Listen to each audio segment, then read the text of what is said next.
Bryan Toporek. He's the co-host of the NBA podcast. Also, he wrote a great article today over at Forbes Sports. Bryan, how you doing today? I'm doing well, Josh. How are you? I'm doing as well as can be expected. And obviously, I understand the Ben Simmons stuff. We will get to that stuff in a minute. But, Bryan, I was saying at the beginning of the show, if anybody thinks that game was lost just because of Ben Simmons, they're out of their doggone mind. Because I saw beautiful basketball on Saturday night. The Bucks and the Nets, I mean, that's going to be on the NBA TV marquee playoff playback for years to come, right? You know, we're going to be 2-3 years. I remember that game. You flip it on around the TV, see what's NBA TV in the middle of August when you're sweating to death, right? The game last night wasn't that at all. That was some of the worst offense I've ever seen. I mean, Korkmaz, he doesn't belong on a basketball court halftime, in my opinion. And Embiid had 8 turnovers. Tobias Harris went, 8 for 24 from the field. And I don't know why Shake Milton played 5 minutes of fourth quarter, not the rest of the game, but whatever. That's fine. And by the way, they couldn't run a basketball set out there. I mean, I don't know what they were calling in the huddle, but that was obviously not was being executed on the basketball floor. So as far as I'm concerned, this Sixers team deserved to lose last night. Oh, yeah. They deserve to lose that series. And Danny Green said as much today. He's like, credit to the Hawks. They played well, but the Sixers were the better team. He said it's not that the Hawks won the series. He felt like the Sixers lost it. Like it was theirs to win, and they just fumbled the bag, blowing the big leads in games 4 and 5. And then, honestly, you nailed it. I think really all year, the half-court offense has been somewhat of a concern, and it got papered over because their defense had been so stifling. They were so good in transition. But I think Tobias Harris, his comments after Game 7 were pretty illuminating. He said, look, it's a totally different game. Playoffs and regular season. Regular season, you could be facing a team with a really good defense one night, not a great defense the next night. So it's kind of fool's gold sometimes. You can live in transition. You can make up for a middling half-court offense because you have these other factors working. In the playoffs, teams are playing harder. They are playing defense. They are, getting back in transition. So the Sixers, if you're relying on getting stops, especially with Ben, getting him out in transition to make him effective, and he's just not having those opportunities as much during the playoffs and the regular season, all of a sudden you're relying on the half court. And Embiid bailed them out a lot this year with his mid-range shooting. Tobias did as well. Seth Curry did as well. Those shots stopped falling, especially in games 4 and 5 in the second half. And we saw they don't have a great answer other than isolate and pray that one of your stars can hit a shot. I love the word you used again there, isolate, because that's all I saw a lot. It was ISO ball. It was that ISO motion. No real screens being set, no offensive legitimate. This is the NBA, Bryan. These are professional basketball players. Their job is to play basketball. And I feel like a junior high team would have run better offensive sets than the Sixers last night. And some of those Embiid turnovers, I mean, they're just unacceptable. And I don't understand how it doesn't matter if the coach is Brett Brown. It doesn't matter if the coach is Doc Rivers. This team and their turnover problems having not gotten fixed.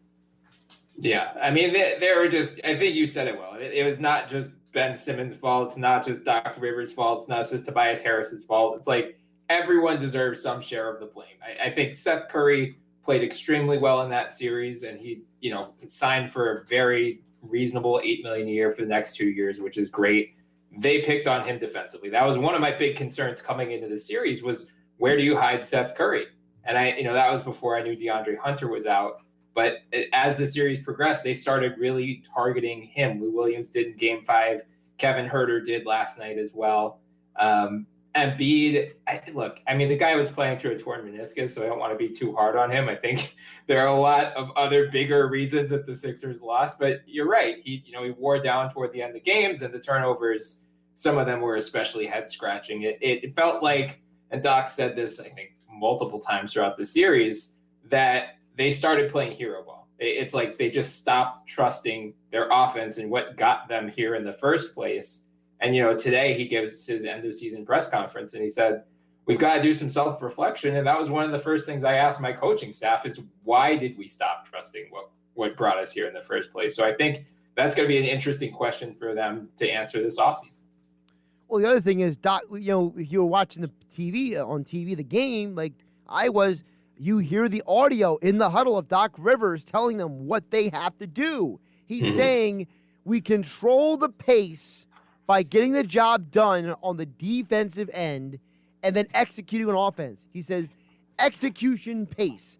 He kept saying it again. He repeated it like 4 times what he wanted to do, and they come out of the huddle and they don't do it. And it's like, Brian, I heard, well, if Brett Brown's not here, this is going to solve all the problems. Well, Doc's here, and they lose another Game 7 in the second round. So at what point do we stop blaming the coach, and can we turn to the players and say, you know what, maybe these players just don't have it. Maybe they just can't cut it.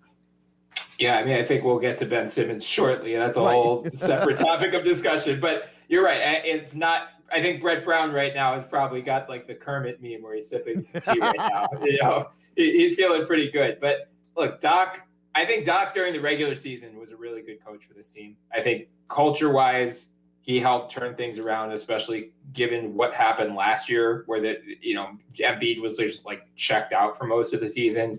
You get an MVP caliber season from Embiid. You get a defensive player of the year caliber season from Ben Simmons. You get the best year of Tobias Harris' career. So he deserves a lot of credit for that.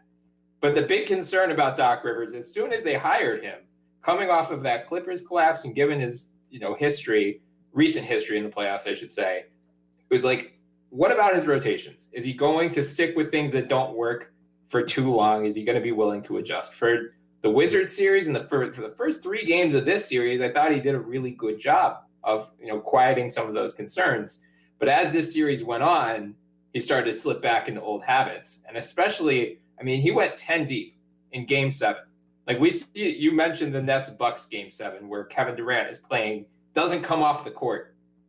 Yeah, that was not the case for the Sixers. And we saw, we saw 2 instances of lineups with Ben Simmons and Dwight Howard in the first half alone. Those have not worked at all this whole season.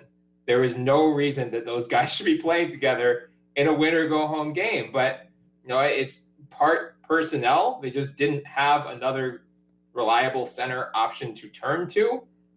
But at the same time, I think that's also, if we're talking about Doc and self-reflection, this is an area where, next season, much like we talked about with Mike Budenholzer for the last couple of years, where he was not willing to adjust in the playoffs. They had the system and it worked really well in the regular season. They get to the playoffs and they got solved. They didn't have a plan B. The Sixers didn't have a plan B. Dwight Howard was not going, like if they had advanced and beaten the Hawks and played the Bucks, Dwight Howard was going to get annihilated anytime he stepped on the floor. Brook Lopez and Bobby Portis are both stretch bigs. He had no chance, and the Sixers wouldn't have had a good backup option. So next year, it's something that I'd like to see. If you cost yourself a few regular season wins, so be it. But you need to experiment more. Try some more small ball units. If Ben Simmons is still on this team, try more units where Ben and Tobias are the 2 nominal bigs, because we need to have different things to turn to. Curveballs that you can throw out in the playoffs where, if Lou Williams and Trae Young, who had not played together all year, all of a sudden they're playing together and the Sixers couldn't take advantage. The Sixers have to do something similar where there's just no tape on this whatsoever. And then we've at least got this in our back pocket. Bryan Toporek joining us here on Game Night on 97.3 ESPN at Beat Toporek on Twitter, co-host of the NBA podcast. Check out his great article over at Forbes Sports for more on the Sixers and Ben Simmons, who we will get into now because, listen, I understand it's the elephant in the room. But my take on Ben Simmons is this. People can say whatever they want about him. That, defensive player of the year candidate, I get it. He had horrible shooting for the free throw line. We all admit that. But Brian, my problem with Ben Simmons is I don't think there's anybody in his life who's taking him aside and telling him that he needs to get help. I think there's something mentally wrong with Ben Simmons. You can't be the person who's swishing free throws and three-pointers pregame but is afraid to take him in a game. You can't tell me that when he has that lost look in his eyes, like a puppy that's been left in a homeless shelter, that, all of a sudden that Ben is, he's an idiot. No, Ben's not an idiot. I'm genuinely concerned when Doc Rivers said today, well, I've never dealt with the things that Ben and his family dealt with. I was like, whoa, wait a minute. You're pulling the curtain a little too far back here, Doc. Bryan, I am legitimately concerned about Ben Simmons' mental health because you know what? Nobody functions like that unless something is genuinely wrong. Yeah, and he admitted it. He said that was his first thing that he needs to work on this offseason is getting my mental right. So, I think he was pretty transparent. And he said earlier in the series, like his struggles at the free throw line, also a mental thing. It's not, his form is not picture perfect, but the guy is typically a 60% free throw shooter, not a 30% free throw shooter. So yeah, he got into his head. I think, there are sports psychologists, there are ways to work through that. And Doc sounded pretty comfortable if they do keep Ben this offseason. He said, like, we know the work that we need to do, and we're confident that we can accomplish what we need to. Yaron Weitzman of Fox Sports released a piece earlier today I thought was really good that went into kind of some of the background with Ben, and I think it was titled "Why Ben Simmons Forgot to Shoot" or something like that. But it sounds like I think to what you were saying, he's got people in his life who are shielding him from some of that criticism, and I think Doc, kind of did that a lot this year. Anytime someone would ask about Ben's lack of scoring or Ben's lack of aggressiveness in the half court, Doc would always say, I'm not concerned about it. Focus on all the other things he brings to the table. And I think that's where the Ben Simmons discourse is so difficult because, yes, he is an incredible defensive player, one of the best defensive players in the league. He's an elite facilitator. He is awesome, dynamic in transition, but none of that matters if you have to take him off the floor in the fourth quarter of a playoff game. Or, I think it was game 6 where they had to call their final timeout to get him off the floor. Like you just can't have that for a $30 million nominal point guard. So how they address that this offseason, whether it's a trade or whether they keep him and they say, we are confident that we can fix whatever happened this year. We can get him back to shooting free throws at a higher percentage. The 3-point shot has been the focus the whole time, right? Like the Ben Simmons is a coward because he doesn't shoot threes. The 3-pointer, that will ultimately raise his ceiling, but we're seeing with Giannis, like, teams are going to leave him open for that, even if he starts shooting threes. I think the bigger thing that he needs to add to his game beyond the free throws is just some semblance of a post game or a mid-range game, a floater, something inside the arc to at least make yourself useful in half-court settings. Because right now, Ben's two jobs in the half-court are basically stand in the dunker spot or set a screen and then just run away and do not be involved in the play at all anymore. And there are flaws with both of those things where, if he's in the dunker spot, that's going to crowd the paint for Embiid. If he's setting a screen and just running away, teams are going to sag off him because they know he's not going to shoot from 10, 15 feet away from the basket. So, I would lock him in the gym with Tobias Harris, who has really showed off an improved post-up game this year. If Ben's 6'11", 240. If you have Trae Young defending you, that has to be 2 points or a foul. And I think, the free throw, if he can improve from the line, that's going to improve his aggressiveness as well. I think, knowing how much he was struggling at the line, he didn't want to get fouled. We saw, that the most glaring example was the non-shot attempt with 3 minutes left where he's under the basket and he passes to Matisse instead it goes up. And he said, I thought John Collins was going to come over and land on my head, which is fair, but at the same time, just draw the foul. So, the free throws, I think, are the number one thing he needs to work on this offseason. But then I would work from the inside out. Get some semblance of, anything you can do around the basket, anything you can do in the paint. Then we can work our way toward mid-range shots, 3-pointers later down the road. But you just have to have some counter.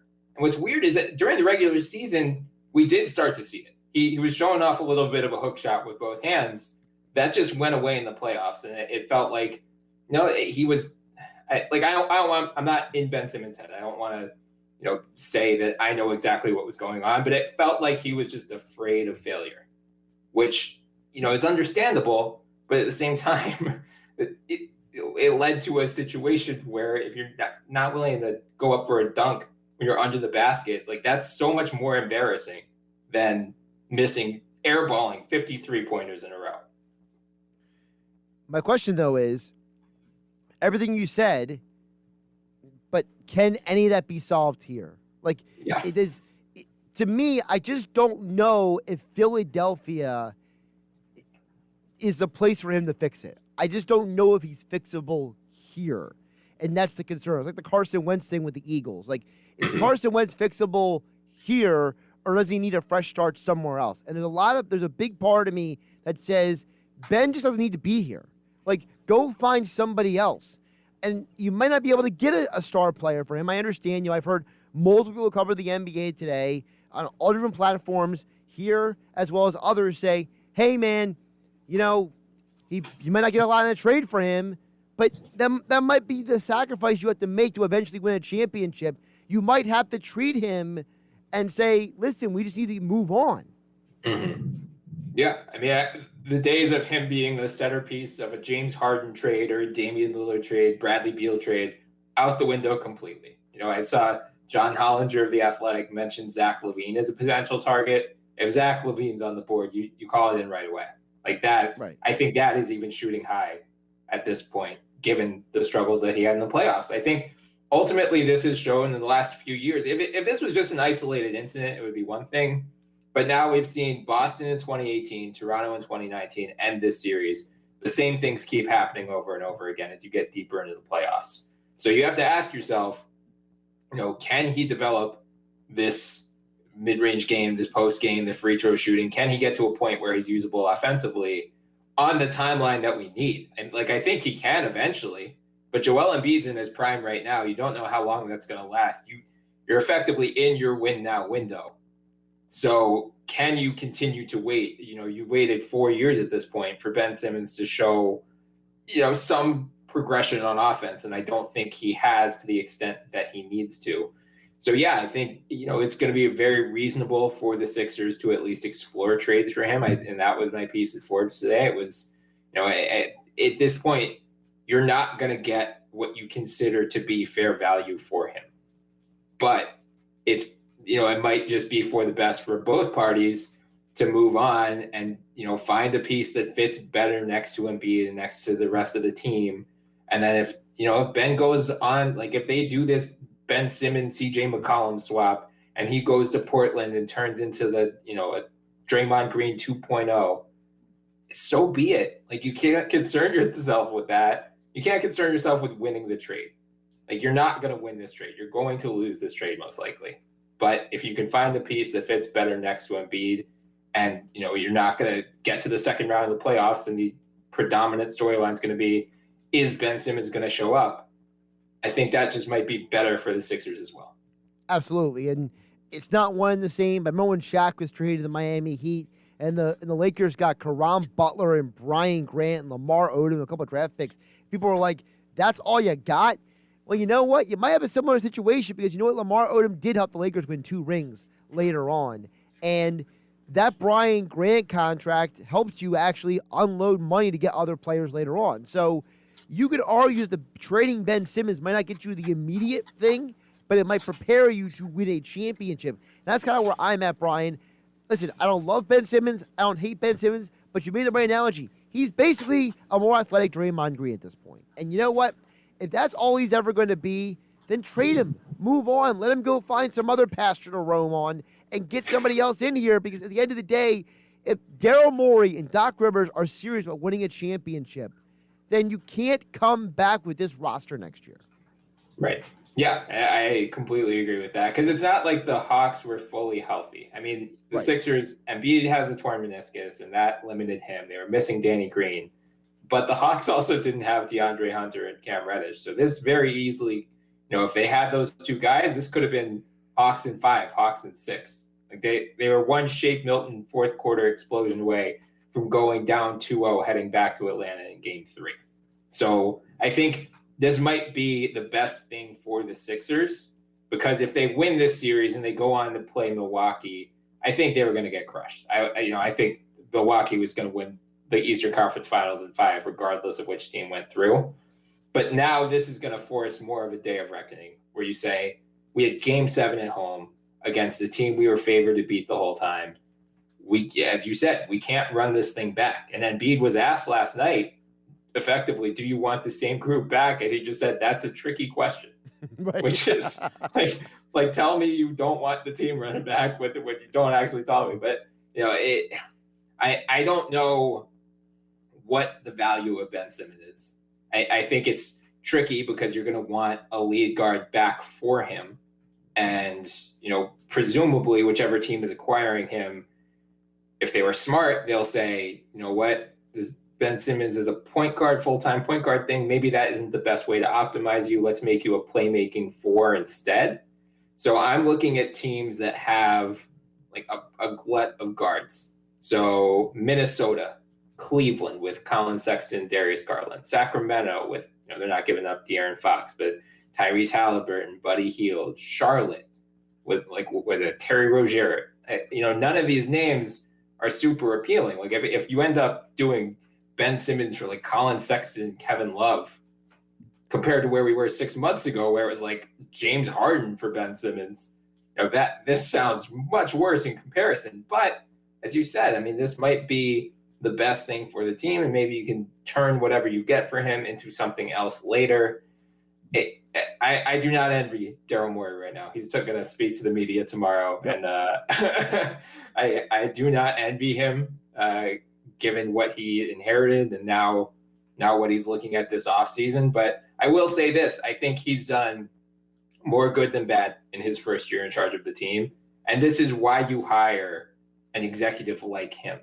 He is well respected throughout the league. He's very creative. Like if there is a solution to this problem that makes sense for all sides, I'm confident that he will find it. And you know what? If you walked out of there with Colin Sexton and Kevin Love for Ben Simmons, I definitely wouldn't hate it. That's for sure. He's Bryan Toporek. He's the co-host of the NBA podcast. Check out his latest over at Forbes Sports about Ben Simmons and the Sixers. The aforementioned Yoram Weissman will be on the Sports Bash tomorrow with Mike Gill at 4:40. Daryl Morey, though, speaks tomorrow morning at 11 a.m. So none of this is going away. So, Brian, I appreciate you jumping on, and I'm sure we'll be talking more about this soon because the Sixers are a soap opera that's on a 20-year contract. So. Yeah, it's our own version of the WWE, but I appreciate you having me on as always, Josh.